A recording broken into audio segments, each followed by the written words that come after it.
വിശുദ്ധ നാട് അക്രമാസക്തമായ അരാജകത്വത്താൽ സൃഷ്ടിക്കപ്പെട്ട പ്രദേശമായി മാറിയതായി കത്തോലിക്ക സന്നദ്ധ സംഘടനയായ കാത്തലിക് റിലീഫ് സർവീസ് മേധാവി സീൻ കാലഹാൻ കഴിഞ്ഞ ദിനം വിശുദ്ധ നാട് സന്ദർശിച്ചതിന് ശേഷമായിരുന്നു അദ്ദേഹത്തിൻ്റെ പ്രതികരണം.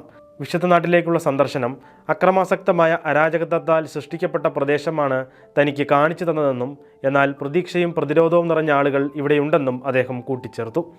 5 കൊച്ചുകുട്ടികൾ ഉൾപ്പെടുന്ന ഒരു കുടുംബത്തോടൊപ്പം തൻ്റെ ടീം താമസിച്ച സംഭവം അദ്ദേഹം ഓർത്തെടുക്കുകയും ചെയ്തു. ഒരു ഘട്ടത്തിൽ കുട്ടികളിൽ ഒരാൾ വന്ന് അവൻ്റെ അച്ഛനോട് ചോദിച്ചു, "ഞങ്ങൾ കുട്ടികൾ മാത്രമാണ്, അവർ എന്തിനാണ് ഞങ്ങളെ കൊല്ലാൻ ശ്രമിക്കുന്നത്?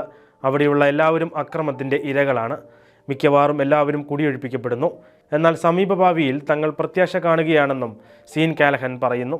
CRSൻ്റെ പങ്കാളികളുമായി ബന്ധപ്പെടുകയും സഹായം എവിടെയൊക്കെ ആവശ്യമാണെന്ന് വിലയിരുത്തുകയും ചെയ്യുക എന്നതായിരുന്നു തങ്ങളുടെ യാത്രയ്ക്ക് പിന്നിലുള്ള ലക്ഷ്യം. CRSൻ്റെ ആഗോള ദുരിതാശ്വാസ ദൗത്യങ്ങളിലെ നിരവധി പങ്കാളികളുമായി സംഘം കൂടിക്കാഴ്ച നടത്തിയെന്നും സീൻ കാലഹൻ വ്യക്തമാക്കി.